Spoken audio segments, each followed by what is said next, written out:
इस स्टेटमेंट या बयान को मुकम्मल करें इन ब्रैकेटों की जगह पर ये लेस देन और ग्रेटर देन की अलामत इस्तेमाल करते हुए। तो 5 ब्रैकेट 2 की जगह पर जो ब्रैकेट है इसमें हमने ये लेस देन और ग्रेटर देन का जो सिंबल है, जो अलामत है, वो इस्तेमाल करनी है। तो हम यहाँ पर मुआवजा कर रहे हैं 5 और 2 का।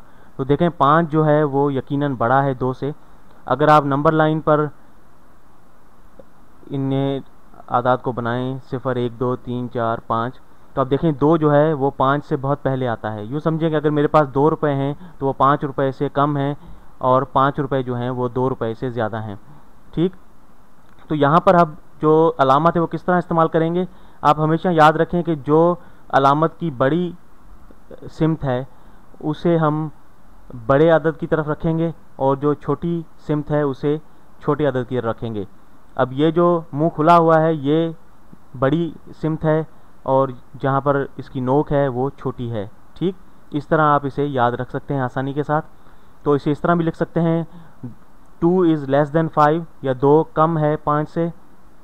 तो यहाँ पर भी देखें जो इसकी छोटी सिमत है, नोक है, वो 2 की तरफ है और जो मुंह खुला हुआ है बड़ी सिमत है वो 5 की तरफ है। ठीक।